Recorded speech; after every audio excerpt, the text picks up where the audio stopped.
ഇന്നിവിടെ ഗസ്റ്റ് ആയിട്ട് വരാൻ പോകുന്നത് ഈഴവ മൂവിയിലെ നായികയും നായകനുമാണ്. നമുക്ക് അവരെ വെൽക്കം ചെയ്യാം. Welcome.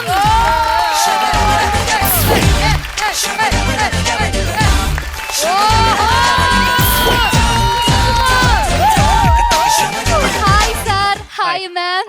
Madam, your dress is awesome. ആര് പറഞ്ഞു ഓസാണെന്ന്?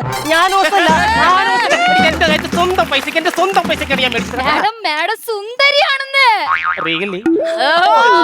അങ്ങനെയാണെങ്കിൽ നമുക്ക് സിനിമയിലെ വിശേഷങ്ങളിലേക്ക് കടക്കാം. എന്താണ് ഇടവ എന്നുകൊണ്ട് ഉദ്ദേശിക്കുന്നത്? സത്യം പറഞ്ഞാൽ ഇതൊരു മോശം സിനിമയാണ്. അതൊരു പന്ന സിനിമയാണോ? ഈ കരയുന്നതിന് പറഞ്ഞേ അങ്ങനത്തെ ഒരു സിനിമയാണ്. സാർ, നമ്മുടെ ഓഡിയൻസിന് വേണ്ടിയിട്ട് ചെറുതായിട്ട് ഇതിന്റെ ഒരു സാരാംശം കൊടുക്കാമോ? No sir, no madam, no. I will angry. വിശക്കുന്നോ? അതല്ല, ഞാൻ കരയുമെന്ന്. ഞാൻ കരയും. എന്തായാലും പറഞ്ഞല്ലേ പറ്റും. സത്യം പറഞ്ഞ ഒരു പാവം പിടിച്ചൊരു ചെറുക്കന്റെ കഥയാണ്. പട്ടിണി പാവം പിടിച്ച ഒരു നേരത്തെ ആഹാരത്തിന് വകയില്ലാത്ത ഉടുതുണിക്ക് മറുതുണിയില്ലാത്ത ഒരു ചെറുക്കൻ ഇടവഴിയിൽ വെച്ച് പടക്കം പൊട്ടിക്കുന്നതാണ് ഇതിന്റെ ഇതിവൃത്തം.